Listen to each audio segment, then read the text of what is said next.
नमस्कार, मी विलास बडे. दुपारच्या बातम्यांमध्ये आपल्या सगळ्यांचं स्वागत. बुलेटिनच्या सुरुवातीला आपल्या सगळ्यांसाठी अत्यंत जिव्हाळ्याची महत्त्वाची बातमी येते. आता बँक खातं काढण्यासाठी आधार कार्ड हे बंधनकारक करण्यात आलेलं आहे. या सगळ्या संदर्भात अधिक माहिती देण्यासाठी प्रशांत कदम दिल्लीहून आता आपल्या सोबत आहेत. प्रशांत, नेमका काय निर्णय आहे हा?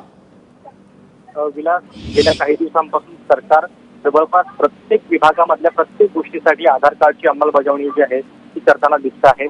काही दिवसांपूर्वी पॅन कार्डशी आधार कार्ड जोडण्याचा निर्णय सरकारने घेतलेला होता. शिवाय आयकर परतावा म्हणजे आयकर रिटर्न भरताना देखील आधार कार्ड नंबर असणं गरजेचं आहे, अशा पद्धतीचा नियम जो आहे तो सरकारने केलेला होता.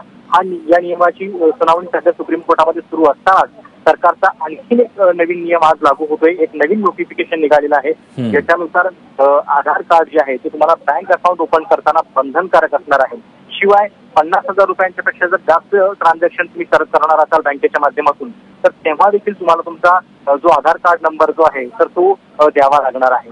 साहजिकच जे फायनान्शियल इरेग्युलरिटीज किंवा जे आर्थिक गैरव्यवहार होत असतात ते रोखण्यासाठी सरकारनं हे पाऊल उचलल्याचा दावा केला जातो आहे.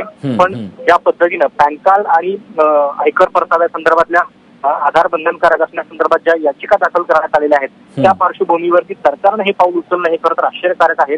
कारण जरी सुप्रीम कोर्टामध्ये सरकारच्या निर्णयाला काही धक्का लागलेला नव्हता तरी देखील आधार कार्ड हे बंधनकारक करणं योग्य आहे की नाही या संदर्भामध्ये कॉन्स्टिट्युशनल बेंच म्हणजे घटनात्मक पीठ नेमावं अशा पद्धतीचे आदेश सुप्रीम कोर्टाने दिलेले होते आणि त्या पार्श्वभूमीवरती हा नवीन निर्णय आहे. नक्कीच. एकूणच काय तर सरकारला प्रत्येक गोष्टीत आता आधारच आधार वाटू लागलाय. धन्यवाद तुम्ही दिलेल्या सगळ्या सविस्तर माहितीबद्दल.